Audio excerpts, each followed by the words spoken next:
జరిగిన మున్సిపల్ ఎన్నికలకు సంబంధించిన ఫలితాలు లెక్కింపు రేపు జరగబోతోంది. 116 మున్సిపాలిటీలు, 7 కార్పొరేషన్లు, మొత్తం 123 చిన్న పెద్ద మున్సిపాలిటీలు, కార్పొరేషన్లు అన్నీ కలిపి 123లో ఎన్నికలు జరిగినాయి. ఇది చిన్న నంబర్ కాదు. పైగా చాలా కొత్త మున్సిపాలిటీలు ఏర్పడ్డాయి. ఈ కొత్త మున్సిపాలిటీలని మనం చూస్తుంటే ఇవి నిజానికి మున్సిపాలిటీ హోదా ఇచ్చేంత పెద్దవి కాదు.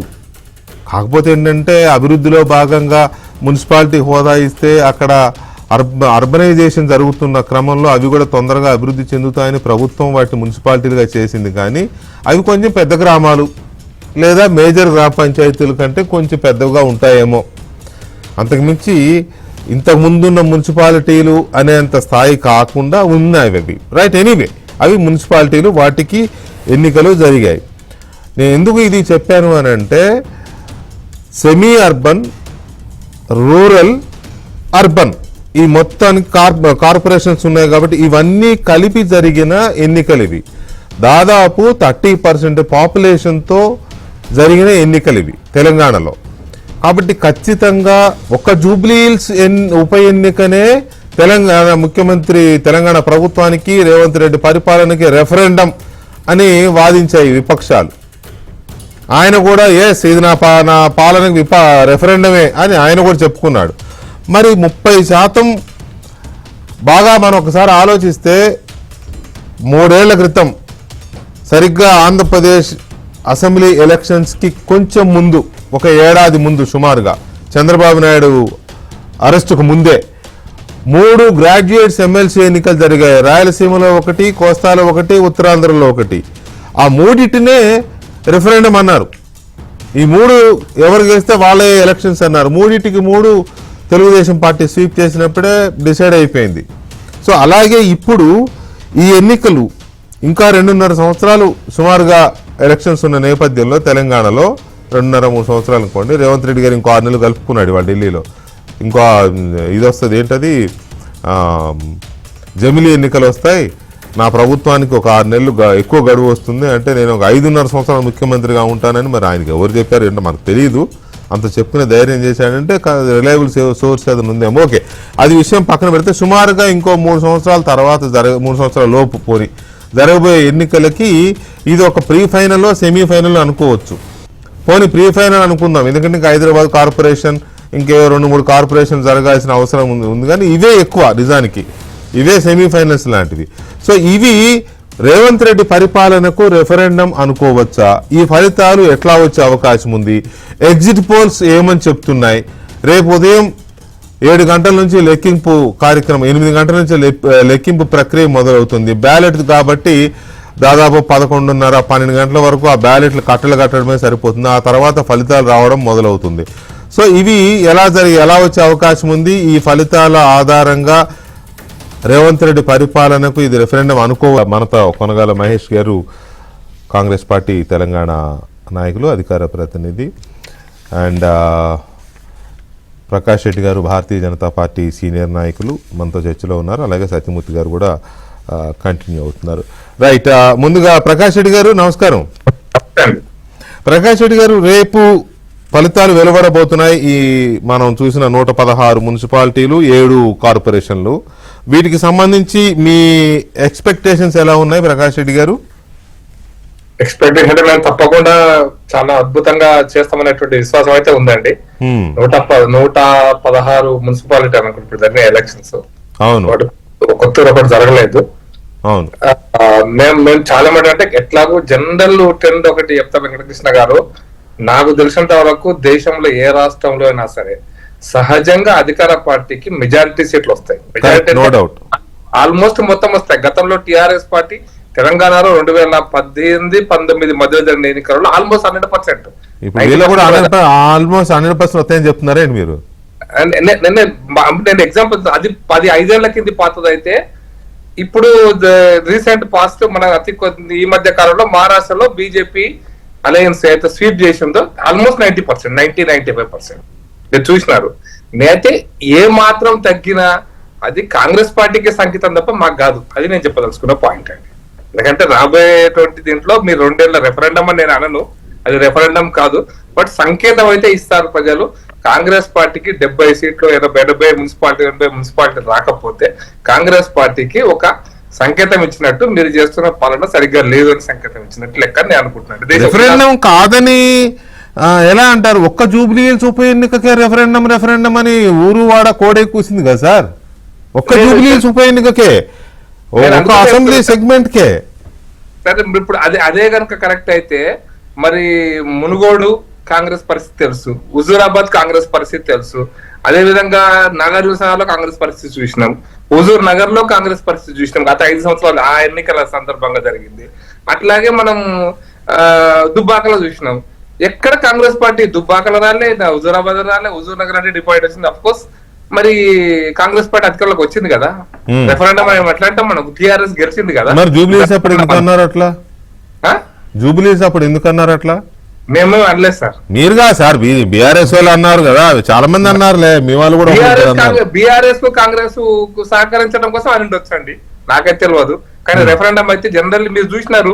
మొన్న రీసెంట్ గా మీకు వెంకటకృష్ణ గారు, మీరు సీనియర్ జర్నలిస్ట్, ఈ మధ్య కాలంలో బై ఎలక్షన్ జరిగినాయి, దేశం అంతా బై ఎలక్షన్ జరిగినాయి. కొన్ని అసెంబ్లీలో మధ్యప్రదేశ్ జరిగింది, రాజస్థాన్ జరిగింది. ఎక్కడ రూలింగ్ పార్టీ ఉంటే అక్కడ, ఈవెన్ జార్ఖండ్ లో రూలింగ్ పార్టీ జార్ఖండ్ లో గెలిచింది, పంజాబ్ లో రూలింగ్ పార్టీ పంజాబ్ లో గెలిచింది. కాబట్టి సహజంగా వచ్చేటువంటి బై ఎలక్షన్స్, అది బై ఎలక్షన్స్ కూడా నెగిటివ్ వచ్చినాయి అంటే ఇక ప్రమాద గంటికలా ఆ ప్రభుత్వానికి మోగినట్టు. సో ఓకే, ఇది రిఫరెండమా కాదా అనేది మళ్ళీ మనం ఇదే డిబేట్ లో చర్చిద్దాం. కానీ ఎక్స్పెక్టేషన్స్ కు సంబంధించి ఒక దశలో బీజేపీ ఖచ్చితంగా బీఆర్ఎస్ కంటే ఒక్క మున్సిపాలిటీనైనా మేము ఎక్కువ కొడతామనే స్థితిలో మాట్లాడి ఉన్నారు. ఇప్పుడు కూడా అదే కాన్ఫిడెన్స్ తో ఉన్నారా లేకపోతే ఏంటి? అదే ధీమాతో ఉన్నాం సార్, మాట్లాడలేము సార్, ధీమాతో ఉన్నాం సార్. ఇప్పుడైనా కూడా 25-30 మున్సిపాలిటీలు మాకు వస్తాయని, అట్లీస్ట్ 2 నుంచి 3 మున్సిపల్ కార్పొరేషన్ వస్తాయని ధీమాతో ఉన్నాం. ఫలితాలు రేపు చూద్దాం sir. Okay, so Mahesh garu good evening అండి. Good evening. మీ అంచనా ఏంటి ఈ జరుగుతున్న మున్సిపల్ ఎలక్షన్స్ మీద? ఎన్ని మున్సిపాలిటీలు, ఎన్ని కార్పొరేషన్లు? వికే గారు, అంటే తెలంగాణ రాష్ట్రంలో మేము అధికారంలోకి వచ్చినాక ఈ 2 సంవత్సరాల పాటు జరిగినటువంటి ప్రజాపాలనకు మరొకసారి ప్రజలు పట్టం కట్టబోతున్నారనే ఒక పూర్తి విశ్వాసంతో మా పార్టీ ఉంది. అన్నీ తానే ముఖ్యమంత్రి గారు అవర్ టు అవర్ కోఆర్డినేట్ చేసి, జూమ్స్ తీసుకొని గైడ్ చేసి ఏ రకంగా మమ్మల్ని మోటివేట్ చేశారో క్షేత్రస్థాయిలో మేము అదే రకంగా పనిచేసి వచ్చిందాము. దాని రిజల్ట్స్ కూడా మనం రేపు చూడబోతాం. జరిగిన 116 మున్సిపాలిటీలకు గాను 90+ మున్సిపాలిటీలు ఏకమొత్తంగా కాంగ్రెస్ పార్టీ ఖాతాలోకి వస్తాయి. అట్లనే మిగిలిన ఏమైనా అటో ఇటో ఉంటే అవి మాకు కలిసి వచ్చే శక్తుల సహాయంతో అవి కూడా మేము మా కాంగ్రెస్ జెండా ఎగురవేయడానికి కావాల్సినటువంటి కసరత్తు మా దగ్గర ఉంది. మా స్ట్రాటజీస్ మాకున్నాయి. 7 నగరపాలికలు, కార్పొరేషన్స్కి ఏవైతే ఎన్నికలు జరిగినాయో 7లో 5+ స్కోర్ చేసే దానికి మాకు పూర్తి సన్నద్ధత ఉంది. దానికి కావాల్సిన ఏర్పాటు అది డీటెయిల్గా మనం మాట్లాడదాం. బట్ నేనేమంటానంటే, మీరు ఒకసారి తెలంగాణ ప్రజల ట్రెండ్ను, అంటే వాళ్ళు ఓటేస్తున్నటువంటి ట్రెండ్ను కూడా మీరు చూస్తే, అసెంబ్లీ ఎన్నికలు చూస్తే రూరల్ మొత్తం మాకేసి హైదరాబాద్ అంతా బీఆర్ఎస్కి వేసారు. హైదరాబాద్లో మేము ఒక్క సీటుగా. అసెంబ్లీకి ఎప్పుడైతే మేము అధికారంలోకి వచ్చినామో ఆ పార్లమెంట్ ఎన్నికలకు వచ్చే గ్యాప్లోనే మా పరిపాలనను చూసి మాకు ఎంపీ స్థానాలు పెంచుతూ జరిగిన కంటోన్మెంట్ ఎన్నిక, అంటే నగరంలో మొదటి ఉప ఎన్నిక కంటోన్మెంట్ జరిగింది. కంటోన్మెంట్ ఎన్నిక మాకు అవకాశం ఇచ్చారు ప్రజలు. సింపతి ఉన్న బీఆర్ఎస్ అంటే గ్రామాల్లో ఉన్నటువంటి sympathy wave, against sympathy wave మాకు అవకాశం ఇచ్చారు. గ్రామాలు అసెంబ్లీలో రూరల్ మొత్తం మేము స్వీప్ చేసాము. ఇప్పుడు పట్టణాలతో కంటోన్మెంట్ తో మొదలు పెట్టినాము. తర్వాత జూబ్లీ హిల్స్ బై ఎలక్షన్స్ తో మేమేంటి అనేది ప్రూవ్ చేసుకున్నాం. అంటే మా పరిపాలనకు ముఖ్యమంత్రి గారు అన్నట్టుగా రెఫరెండం అని సవాలు ఏదైతే విస్తున్నారో దాన్ని నిలబెట్టుకోగలిగాం. మొన్నటికి మొన్న మళ్ళా రూరల్కి పోదాం. సర్పంచ్ ఎన్నికల్లో దగ్గర 70% స్థానాలు కాంగ్రెస్కు ఇంకొక 1-2 కాంగ్రెస్ నుంచి విడిపోయి రెబల్గా పోటీ చేసిన అభ్యర్థులే తప్ప 70 నుంచి 73% స్థానాలు రూరల్లో కూడా కాంగ్రెస్ పార్టీ ఖాతాలోకి వచ్చినాయి. ప్రజలు ఆశీర్వదించి మాకు ఇచ్చినారు. ఈరోజు పురపాలికలు, నగరపాలికలు 2 మున్సిపాలిటీస్ అండ్ కార్పొరేషన్స్ 2 కూడా కాంగ్రెస్ పార్టీకి అవకాశం ఇచ్చే మూడ్లోనే ప్రజలు ఉన్నారు. అది నేను మీ ముందు పెడుతున్నా. దీనికి ఏంటి మేజర్గా మీ కాన్ఫిడెన్స్ ఏందని మీరు మమ్మల్ని అడిగితే 2 సంవత్సరాల్లో ముఖ్యమంత్రి రేవంత్ రెడ్డి గారి నాయకత్వంలో మీ ఇచ్చినటువంటి ప్రజాపాలన, గత బీఆర్ఎస్ 10 ఏళ్ల పాలన దోపిడీ తాలూకు ఆనవాళ్ళు ఇంకా ప్రజలు మర్చిపోకపోవడం, బీజేపీ తెలంగాణపై చూపించిన సవితి తల్లి ప్రేమ, అది నిధుల కేటాయింపులోని అవనివ్వండి, ఏదైనా అభివృద్ధి కార్యక్రమాల్లో సహకారంలోని అవనివ్వండి. సో ఈ 3 కలిపితే ఖచ్చితమైన విక్టరీ కాంగ్రెస్ పక్షాన ఉంటుంది అనేది మా బలమైనటువంటి నమ్మకం. ఈ ఎన్నికలతోని మళ్ళొక మెట్టు అంటే ముఖ్యమంత్రి రేవంత్ రెడ్డి గారి నాయకత్వంలో కాంగ్రెస్ పార్టీ ఈ ప్రభుత్వం ప్రజలకు ఇంకా చేరువగా వెళ్తుంది. మామూలుగా అయితే ప్రభుత్వం నడుస్తున్న కొద్దీ ఒక వ్యతిరేకత పెరుగుతుంది. ఎస్పెషలీ ఇప్పుడు బీఆర్ఎస్ పార్టీ లాంటి సోషల్ మీడియాని నమ్ముకొని కాంగ్రెస్ పార్టీ మీద ఇష్టం వచ్చినట్టుగా బురద జల్లేటువంటి ఒక కార్యక్రమము రేవంత్ రెడ్డి గారి మీద చల్లే కార్యక్రమం పెట్టుకున్నప్పుడు అన్ని తానే రేవంత్ రెడ్డి గారే తన భుజం మీద వేసుకుని ఎలక్షన్ నడిపినప్పుడు మాకు ఈ వచ్చే రాబోయే పాజిటివ్ రిజల్ట్స్ ఏవైతే ఉన్నాయో డెఫినెట్ గా అవి మా కాన్ఫిడెన్స్ ని ఇంకొక మెట్టుకు పెంచుతాయి. ఇదే కాన్ఫిడెన్స్ తో మేము జడ్పీటీసీ ఎంపీటీసీ ఎలక్షన్స్ కూడా కొట్లాడతాం. అక్కడ కూడా మెజారిటీ స్థానాలను కైవసం చేసుకొని తెలంగాణలో ఒక బలమైన శక్తిగా కాంగ్రెస్ పార్టీ మళ్ళా మా స్టేజ్ని మేము ఇంకా పెంచుకుంటూ పోయి ఒక పునరుద్ఘాటించేటువంటి సందర్భాన్ని మేము క్రియేట్ చేసుకోబోతున్నాం. రైట్. సత్యమూర్తి గారు, ఇక్కడ ఓట్ షేర్ అనేది చాలా ఇంపార్టెంట్. ఇది ఇందాక నేను చెప్పినట్టుగా ఏదో ఒక నియోజకవర్గం అర నియోజకవర్గం కాదు, చాలా నియోజకవర్గాలు ఇమిడి ఉన్న ఎన్నికలువి. 116 మున్సిపాలిటీలు, 7 కార్పొరేషన్లు, పైగా హైదరాబాద్ మినహాయిస్తే అన్ని జిల్లాల్లోనే కదా. సో ఈ ఎన్నికలని మనం ఎలా చూడొచ్చు? సెమీఫైనల్స్ కూడా చూడొచ్చా? ఎలా అంటే అట్లా అంటాం కదా, మనం ఎప్పుడు విశ్లేషిస్తూ ఉంటాం కదా. అంటే జనరల్గా స్థానిక సంస్థల ఎన్నికల్లో అధికార పార్టీకి ఎడ్జి ఉంటుంది. అవును, అధికార పార్టీ వైపే మొగ్గు చూపుతుంది. ఇందాక ప్రకాష్ రెడ్డి గారు అదే చెప్పారు. అధికార పార్టీ వైపు మొగ్గు చూపేది అంటే మామూలుగా జనరల్గా ఏంటి అంటే రూరల్లో ఆ ట్రెండ్ కనపడుతుంది. అర్బన్ వచ్చేసరికి కొంత మేరకు డివైడ్ కావచ్చు. అంటే వాళ్ళు రూలింగ్ పార్టీకి కొంత వాళ్ళ అసంతృప్తితోటి ఉండే అవకాశం ఉంది అర్బన్ ఓటర్. ఇక్కడ అర్బన్ ఓటర్ ఉన్నాడు, రూరల్ ఓటర్ కూడా ఉన్నాడు. అందుకని ఏంటి అంటే దీన్ని ఒక రకంగా దీన్ని రిఫరెండం కిందే చూసుకోవచ్చు. ఎందుకంటే మొత్తం స్టేట్ మిక్స్డ్ గా ఉన్నారు కాబట్టి దీన్ని రిఫరెండం లాగా చూడవచ్చు. కానీ ఎట్ ద సేమ్ టైం అధికార పార్టీకి ఎడ్జ్ ఉంటుంది. ఇక్కడ నా అబ్జర్వేషన్ ప్రకారం ఫైట్ అంటే బీఆర్ఎస్ పార్టీకి బీజేపీకి మధ్యలో అంటే వీళ్ళు ఓట్లు ఎవరు తెచ్చుకుంటారు అనే పోటీ ఎక్కువ కనిపించింది నాకైతే. అంటే సెకండ్ ప్లేస్ కోసం బీజేపీ బీఆర్ఎస్ పోటీ పడతాయి. బీజేపీ చాలా చోట్ల సెకండ్ ప్లేస్ లో ఉంటుందని. ఎగ్జాక్ట్లీ నేను అబ్జర్వ్ చేసిన దాని ప్రకారం బీఆర్ఎస్ బీజేపీ మధ్య ఓట్ల చీలిక అంటే ఎవరు ఎక్కువ గుంజుకోవాలి అనే పోరాటం ఈసారి నాకైతే బాగా కనపడింది. నాకు బలంగా కనిపించింది, చాలా మున్సిపాలిటీల్లో కనిపించింది. ఓకే, అందుకని కాంగ్రెస్ కి అయితే అన్డిస్ప్యూటెడ్ అడ్వాంటేజ్ ఉంది. సెకండ్ ప్లేసే ఎవరు ఉంటారు అనే దాని మీద ఆధారపడి నెక్స్ట్ అసెంబ్లీ ఎన్నికలు వచ్చే నాటికి అంటే ఇప్పుడు బీఆర్ఎస్ మొత్తం వాషౌట్ అయిపోయింది అనుకోండి, ఉదాహరణకి చెప్తున్నా. అవ్వదు కానీ ఒకవేళ బీఆర్ఎస్ కనుక మొన్న పార్లమెంట్ ఎలక్షన్స్ లో అవ్వలేదా ఏదైనా జరగచ్చు, ఎనీథింగ్ మే హ్యాపెన్. కానీ బీఆర్ఎస్ గనక ఇప్పుడు బీఆర్ఎస్ కన్నా ఎక్కువ బీజేపీ మున్సిపాలిటీలని కైవసం చేసుకోవటం కానీ ఒక్కటి ఎక్కువ కైవసం చేసుకున్నా ఎగ్జాక్ట్ ఒక్కటి, అదే కాకుండా మున్సిపాలిటీని కైవసం చేసుకోకపోయినా ఎక్కువ నెంబర్ ఆఫ్ కౌన్సిలర్స్ ఎక్కువ వచ్చినా నెంబర్ ఆఫ్ వార్డ్స్ ఎక్కువ వచ్చినా కానీ నెంబర్ ఆఫ్ కార్పొరేటర్స్ ఎక్కువ వచ్చినా కానీ బీజేపీ విల్ అంటే ఎమర్జ్ అయిపోతుంది. ఒక ఆల్టర్నేటివ్ అంటే కాంగ్రెస్ తర్వాత బీజేపీ ఎమర్జ్ అయిపోయే పరిస్థితి. ఆల్రెడీ 8 మంది ఎంపీలను గెలుచుకుని బీఆర్ఎస్ కి ఒక్క ఎంపీ కూడా లేకుండా పోయినప్పుడే బీజేపీ ఎమర్జ్ అయిపోయింది. లేదు ఇప్పుడు దాన్ని కంటిన్యూ చేస్తుందా లేదా అనే దాని మీద కొన్ని అంచనాలు ఉన్నాయి. అయితే బీఆర్ఎస్ ని మనం తక్కువ అంచనా వేయడానికి లేదు. మన గ్రామ పంచాయతీ ఎలక్షన్స్ లో వాళ్ళు నియర్లీ 30% గ్రామ పంచాయతీలు కైవసం చేసుకున్నారు. తర్వాత ఇప్పుడు కూడా వాళ్ళు ప్రచారం కానీ ఇవి కానీ బాగా పెర్ఫామ్ చేశారు. జూబ్లీస్ ఉప ఎన్నికలో సెకండ్ ప్లేస్లో వాళ్ళే ఉన్నారు. అక్కడ వికే గారు ఎంత పెర్ఫార్మెన్స్ ఉన్నా ఎంత ఇది ఉన్నా వాళ్ళకి నైతికంగా పోరాడే శక్తి కొంచెం సన్నగిల్లింది కానీ మరీ సెకండ్ ప్లేస్ కూడా దక్కించుకోలేనంత ఉందని నేను అనుకోవట్లేదు. ఓకే,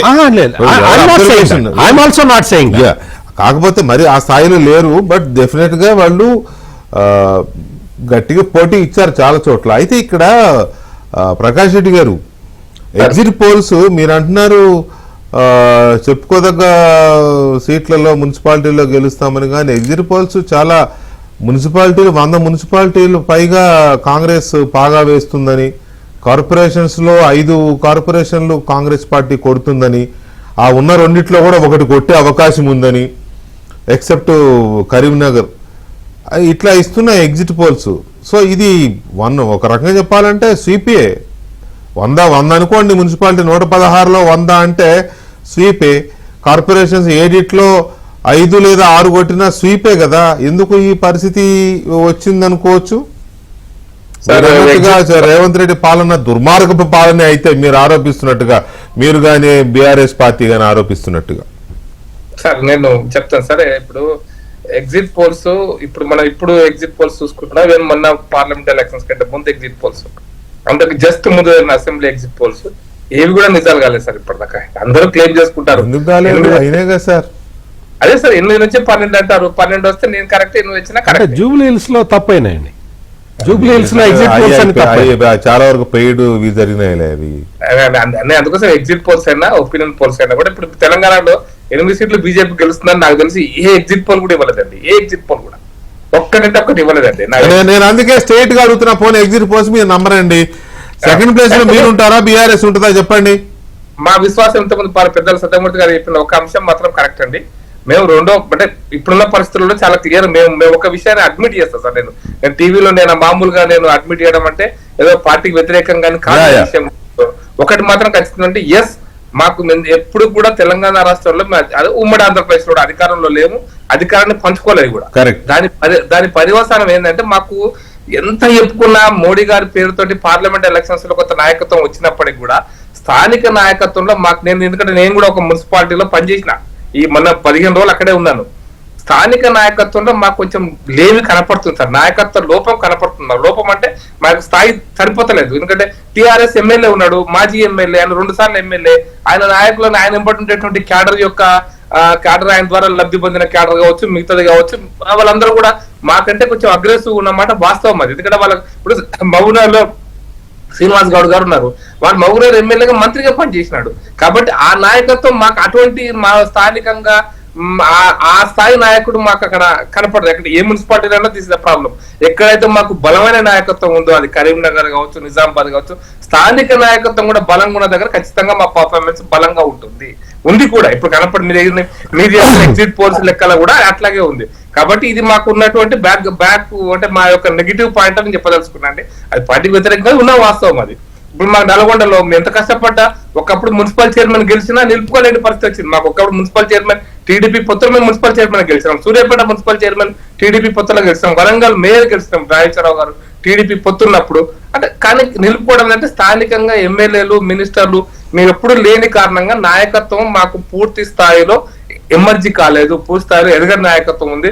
మా కార్యకర్తలు చిన్న కార్యకర్తలు ఆర్థికంగా మా కార్యకర్తలు 1000 రూపాయలు ఖర్చు పెట్టాలంటే, 2000 ఖర్చు పెట్టాలంటే ఆఖరికి మీకు నమ్ముతారో లేదో వాళ్ళ ఇంటి ట్యాక్స్ కూడా కట్టి కాంటాక్ట్ చేయాల్సిన పరిస్థితి ఉందండి. మాకు ఇంటి ట్యాక్స్ కూడా కట్టి, అంటే అంత స్థాయిలో ఉన్నారు మా కార్యకర్తలు.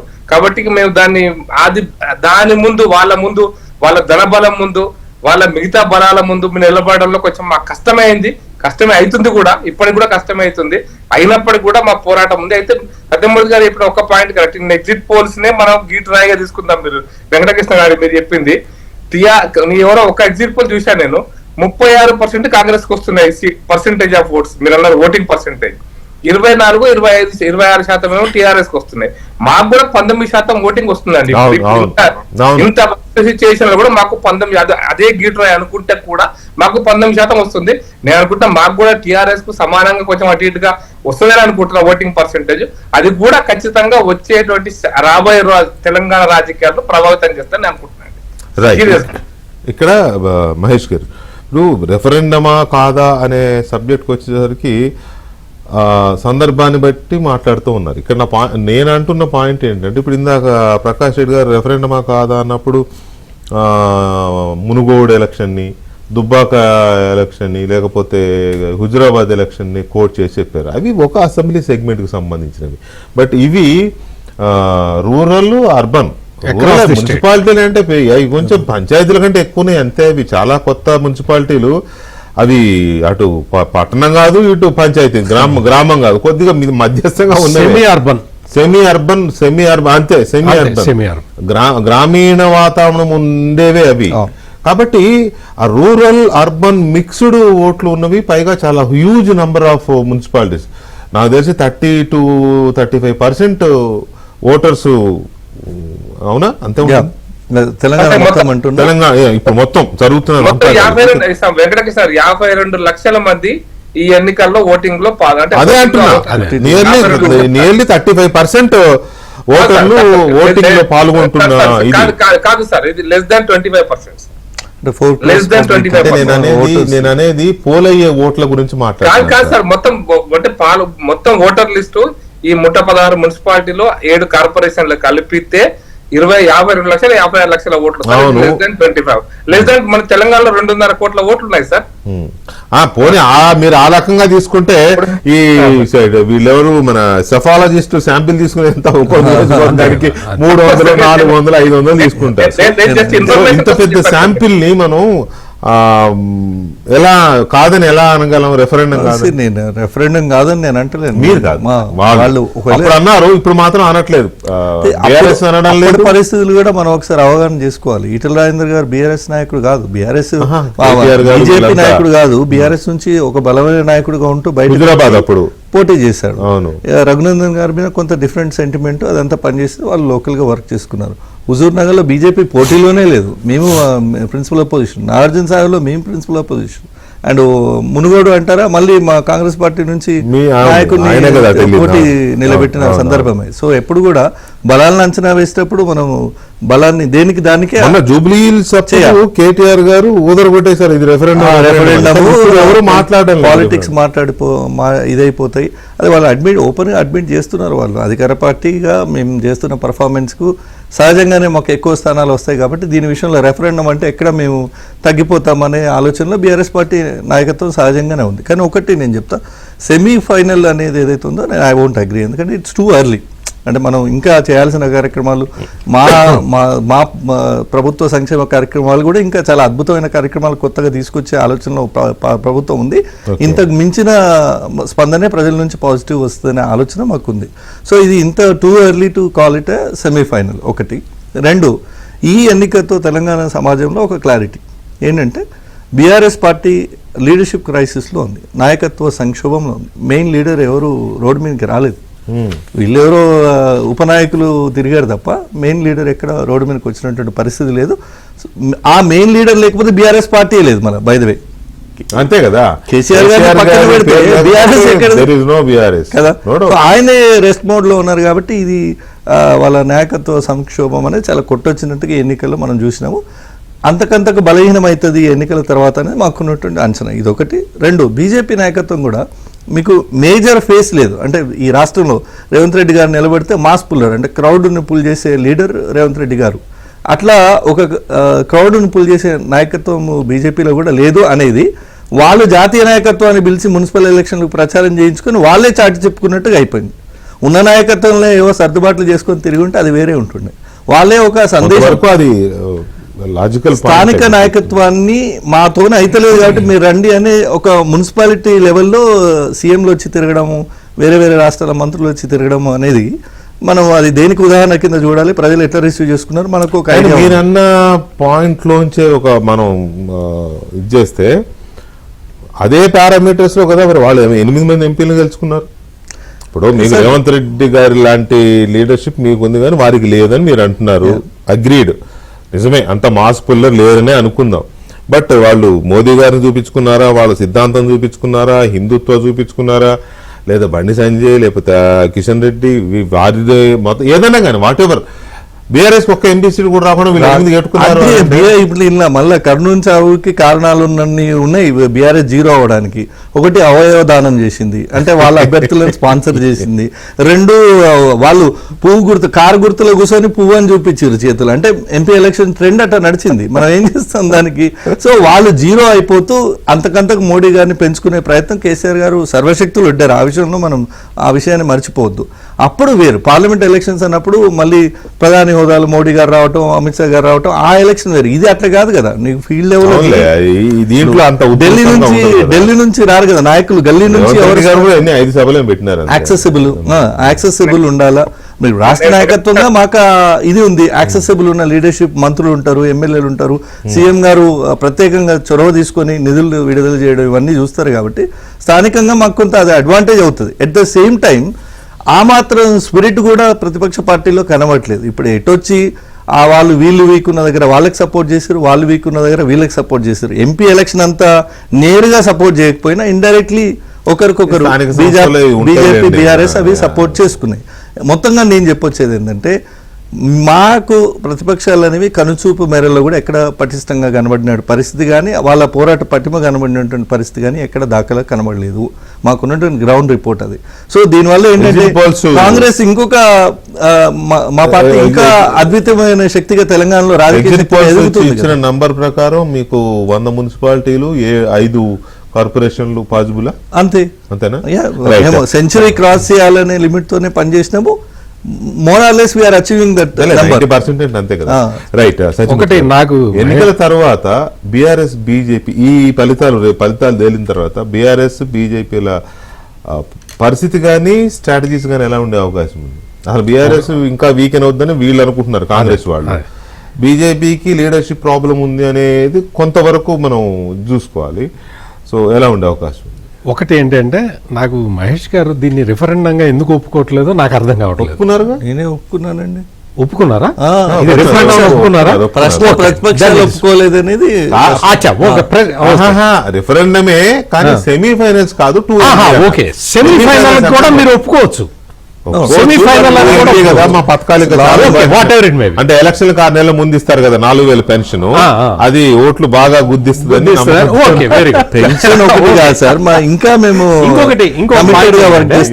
ఇంకో పాయింట్ ఏంటంటే, భారతీయ జనతా పార్టీ తరఫున అవుట్ సైడ్ నాయకులు వచ్చారు అంటే వాళ్ళ పార్టీ బలహీనత కూడా కావచ్చు. ఎక్కడ ఎలక్షన్లు ఫేస్ చేస్తున్నా జాతీయ స్థాయి నాయకత్వం ఇన్వాల్వ్ అవుతుంది భారతీయ జనతా పార్టీకి. అందువల్ల అదేం తప్పు లేదు, కమ్మేస్తారు.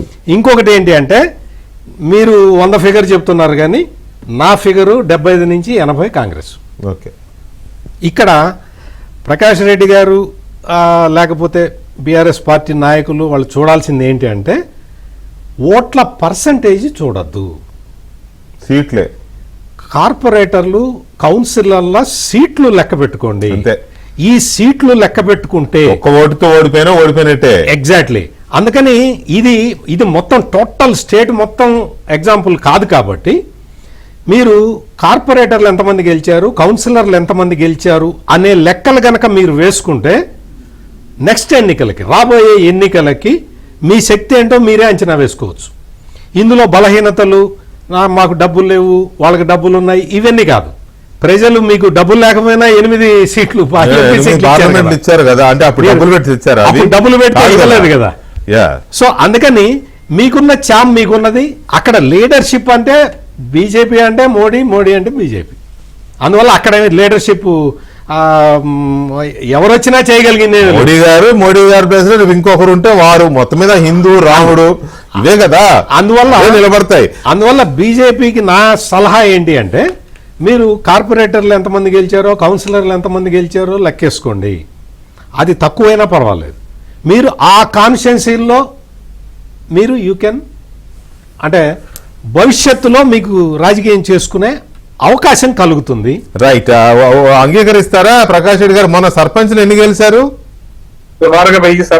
1000. ఓకే, 1000 అంటే వెయ్యా? మాకు డైరెక్ట్ గా ఓకే, సుమారుగా Directly. కొద్దిగా అటు ఇటుగా 1000 అప్పుడే చెప్పారు. అంటే రూరల్ అంత గెలవటం అంటే బీజేపీ మంచి నంబరే, Exactly. బీజేపీ ఉన్న పరిస్థితుల్లో మంచి నంబరే. సో ఈ ఎన్నికల ఫలితాల తర్వాత మీ అంచనాలు, మీ వ్యూహాలు 2023 ఎన్నికలకి మీ పరిస్థితి ఎలా ఉండొచ్చు? సార్ నేను ఒకటి ఇప్పుడు పెద్దలు రైజ్ చేసినట్టు ఒక అంశం ఏంటంటే జాతీయ నాయకత్వం వస్తే మీరు అన్నారు, మీరు కూడా అన్నారు బలము బలహీనత అని. కరెక్ట్. నేను ఇంతకుముందే మా బలహీనత ఒప్పుకున్నా, మా బలం కూడా ఏంటంటే మా జాతీయ నాయకత్వం. మీరు చెప్పింది కూడా పాయింట్ ఒకటి. అయితే ఇప్పుడు రీసెంట్ పాస్ట్ మాకు మహారాష్ట్ర మేయర్ ఎన్నికలు జరిగినాయి, తెలంగాణ నుంచి కూడా పోయినారు సార్. లక్ష్మణ్ గారు ఒక ఏరియాకి ఇన్ఛార్జ్ గా పనిచేశారు. అంటే ఏ ఎలక్షన్స్ కూడా మేము పంచాయతీ ఎలక్షన్స్ నుంచి పార్లమెంట్ ఎలక్షన్స్ దాకా ఏ ఎలక్షన్స్ కూడా పార్టీ, ఎందుకంటే పార్టీ గుర్తుతో జరిగే ఎలక్షన్స్ గుర్తుతో జరిగేది. వదిలిపెట్టం ఎందుకంటే పార్టీ క్యాడర్ అంటే మల్టీపర్పస్, ఒక పర్పస్ ఇక సీట్లే జాతీయ పార్టీలు వాడుకుంటాయండి, అట్లా వాళ్ళ యంత్రాంగాన్ని వాడుకుంటారు. ఒకటే స్ట్రాటజీ సార్. మేము ఎన్నికలకు పోయే ముందు మాకు స్ట్రాటజీ, మాకు చెప్పిన స్ట్రాటజీ ఒకటే సార్. అత్యధిక సీట్లు వీలైతే అన్ని సీట్లు పోటీ చేయాలి మనం అని. అత్యధిక సీట్లు వీలైతే అన్ని సీట్లు పోటీ చేయాలనేది మా ఎజెండా. ఫస్ట్ గెలుస్తామా ఓడిపోతాం అనేది మాకు సెకండరీ. ఈ లక్ష్యం కోసం మేము పనిచేస్తే అన్ని కార్పొరేటర్లు కౌన్సిల్ కలిపి సుమారు 2600 మేము పోటీ చేసాం sir. On par with TRS ఏం తక్కువ కాకుండా మేము పోటీ చేసాం సార్ ఈ ఎన్నికలలో. ఎందుకంటే రిజర్వేషన్స్, మిగతా అంశాలు, ఒక ఎస్టీ రిజర్వేషన్ ఒక జరిగినప్పుడు దొరకకపోవడం, మా అనువైన కార్యకర్త దొరకకపోవడం అనేక కారణాలు ఉన్నాయి. కానీ మేము 2009 సుమారుగా 3000లో 2600 పోటీ చేయగలిగినాం సార్. ఆల్మోస్ట్ మాది స్ట్రైకింగ్ రేట్ 80 to 90% మా స్ట్రైకింగ్ రేట్ ఉన్నది సార్ ఈ ఎలక్షన్. దీనికోసం అది దిస్ ఇస్ ఫస్ట్ పాయింట్. మేమంటే మా లక్ష్యం అది, ఫిక్స్ చేసుకున్న లక్ష్యం అది. ఎందుకంటే పార్టీ గుర్తు వెళ్ళాలండి. నెంబర్ 2, పార్టీ క్యాడర్ మొత్తం కూడా యాక్టివ్ ఉండాలనేది మా లక్ష్యం సార్. ఎక్కడ కూడా పార్టీ కార్యకర్తలు ఎవరు కూడా మనం పోటీ చేయలేదు కాబట్టి అటు చూపా ఇటు చూపా సాధారణంగా మీకు తెలిసిన విషయమే కదా. ఎలక్షన్స్ లో పార్టీ పోటీ చేయకపోతుండే ఇబ్బందులు మీకు తెలుసు. ఇప్పుడు మేము కూడా ఒక వార్డ్ లో పోటీ చేయకపోతే ఆ వార్డ్ లో ఉన్న కార్యకర్తలు ఇంకో వార్డ్ లో ప్రచారానికి పంపించుకున్నాం మేము. ఎందుకు అంటే క్యాడర్ ను లైవ్ లో పెట్టడం, క్యాడర్ ను. కానీ ఒకటైతే వాస్తవంగా కనపడతా ఉంది ప్రకాష్ రెడ్డి గారు, 8 మంది ఎంపీలు, 2 కేంద్ర మంత్రులు ఉన్న తెలంగాణలో అంత నంబరు ఎంపీలు, కేంద్ర మంత్రులు ఉన్న స్థాయిలో బీజేపీ పెర్ఫార్మెన్స్ కనపడడం లేదు గ్రౌండ్ లో అనేది కనపడుతుంది. నేను ఇంతకుముందు చాలా స్పష్టంగా మీరు చెప్పారు అది పెద్ద లోపమే కదా మరి మీకు. ఒక లాజిక్ చెప్తా సార్. నేను ప్రజల దగ్గర పోయినప్పుడు ఒక మాట అడిగా సార్, మోడీని చూసి ఓటేయండి అన్నాం అనుకోండి. నేను అన్నాను సార్, ఎక్కడ చాలా మంది తెలంగాణలో అన్నా అనుకుంటాం కదా, మేము అన్నాం సార్. అయితే వాళ్ళు సిమ్మేట కొంతమంది చదువుకున్న వాళ్ళు చెప్పిన సమాధానం సార్ తప్పకుండా మోడీని చూసి మోడీ కోసం ఓటేస్తాం సార్. మోడీ ప్రధానమంత్రి ఉండాలి, మేము ఓటేస్తాం, మోడీకే ఓటేసినా వేస్తాం కూడా. ఆయనకు అవసరమైనప్పుడే వేస్తాం, ఇది మాత్రం ఆయన కోసం కాదు కదా. మోడీ కోసం కాదు సార్ అడిగినటువంటి సందర్భాలు కూడా ఉన్నాయి సార్ ప్లీజ్ లో. ఇది మనం అర్థం చేసుకున్నప్పుడు దీనికి అనుగుణంగా మా స్ట్రాటజీ ఉండబోతుంది సార్ రాబోయే రోజులు అని చెప్పదలుచుకున్నాం. సబ్మిషన్ ఏంటంటే, అంటే ఓట్ షేర్ అని టెక్నికల్గా, అంటే మేము ఎలాగో సీట్లు గెలుస్తలేము, ఓట్ షేర్ అనే విషయంలో బీఆర్ఎస్ బీజేపీ నాయకత్వం కూడా అక్కడక్కడ మా ఓట్ షేర్ కూడా బలంగా నిలబెట్టుకుంటున్నాం అనే మాట వారు అన్నట్టు. అదే తనతో ఏకీభవిస్తూనే ఇన్కంటిన్యూషన్ చెప్తున్నా. ఆ ఓట్ షేర్ కూడా ఎక్కడ అంటే ఉత్తర తెలంగాణ జిల్లాల్లో బండి సంజయ్ గారు, అరవింద్ గారు, ఇట్లా ఒక బలమైన సామాజిక వర్గాన్ని బ్యాకింగ్ ఉన్న నేతలున్న ఆ జోన్స్ వచ్చే ఓట్లను చూపించుకునే పర్సంటేజ్ తెలంగాణకు వర్తింపజేస్తామంటే కూడా కాదు. ఎందుకంటే district to district scenario is different. Political analysis చేసినప్పుడు ఆ డిస్ట్రిక్ట్ ఈక్వేషన్ అసలు సౌత్ లో ఎక్కడ కూడా వీళ్ళు. అందుకనే ఓట్ షేర్ అనేది ఓన్లీ అసెంబ్లీ ఎలక్షన్స్ లో మాత్రమే మనం లెక్కేయాలి. అది పార్లమెంటు అసెంబ్లీ ఎలక్షన్స్ లో మాత్రమే. గుర్తు చేస్తే సందర్భంగా ప్రకాష్ కూడా గుర్తుండే ఉంటది, వాళ్ళ పార్టీ స్థానిక సంస్థల ఎన్నికల్లో స్వర్గీయ మనోహర్ పారికర్ గారు గోవా సీఎం. ప్రకాష్ మీకు గుర్తుండే ఉంటది, ఒక సందర్భంలో 2016 17 వాళ్ళ పార్టీ రాష్ట్ర కార్యవర్గ సమావేశం, పదాధికారుల సమావేశానికి ఆయన బతుకున్నప్పుడు, కేంద్ర మంత్రిగా ఉన్నప్పుడు చీఫ్ గెస్ట్ గా వచ్చి, నేను పేపర్లో చదివిన విషయం, ఒక మాట చెప్పిండు ఆయన. It was very logical and very scientific अनट. सत्ता में आ रहे तो पहले ऑपोजिशन बनो. గుర్తుందా మీ పారికర్ గారు ఈ మాట రావాలంటే ముందు ప్రత్యక్షంగా రావాలి. ఇప్పుడు ఆ అటెంప్ట్ బీఆర్ఎస్ కోల్పోయింది, బీజేపీకి అంత శక్తి లేదు. మా our game is very easy అంటున్నాను. 1 minute ప్లీజ్, 1 minute కంక్లూడ్ చేయండి. మా అమిత్ షా గారు అన్న పదం ఏంటంటే సార్, 2 నెంబర్ పే ఆపానా एक नंबर पे जनता लाएगा అన్నాడు చాలా సందర్భాలు చెప్పాడు 2 नंबर पे आने के लिए बहुत मेहनत करना पड़ता तो आप 3 नंबर पे है तो 2 नंबर पे आओ आप 1 नंबर पे जनता लाएगा आपको कुछ అని అందుకోసం మేము మా టార్గెట్ కూడా అదే బీఆర్ఎస్ మా మెయిన్ టార్గెట్ కాంగ్రెస్ నుంచి ఎవరు ఓడించక్కర్లేదు 2028లో వాళ్ళే ఓడిపోతారు మేము ఏం చేయక్కర్లేదు ఎవరు అంతే కదా ఇప్పుడు మీరు సెకండ్ ప్లేస్ లోకి వస్తే మీరైనా బీఆర్ఎస్ అయినా కాంగ్రెస్ అయినా ఎవరైనా సరే సెకండ్ ప్లేస్ లో కంటూ వస్తే పబ్లిక్ ఆల్టర్నేట్ గా సెకండ్ ఉన్న వాడిని ఆల్టర్నేట్ గా చూసుకుంటారు అదే అదే సార్ ఇప్పుడు ఏదైనా ఒక పార్టీ స్పెషల్ దియేతో మేము ఎక్కడో బెంచ్ మీద కూర్చోబెట్టి మాకు ఆటలో అవకాశం ఇచ్చే ప్రాజెక్ట్ చేస్తే ఎట్టుంటది కరెక్టే కానీ ప్రజలకు తెలియదా తెలంగాణ గుండు సున్నా ఇస్తుంది బీజేపీ కేంద్రం రూపాయి ఇస్తలేదనే విషయం తెలియదు ఆల్టర్నేట్ గా ఎప్పుడు సెకండ్ ప్లేస్ లో ఉన్న వాళ్ళని చూసుకుంటారు రేర్ కేసెస్ లో ఇంకా కాదని థర్డ్ కో ఫోర్త్ కి వెళ్తారు అది very rare cases anyway thank you very much Prakash Reddy గారు మహేష్ గారు అండ్ సత్యమూర్తి గారు థ్యాంక్ యూ అండి ఇది ఇవాళ డిబేట్ మళ్ళీ రేపు కలుద్దాం శుభరాత్రి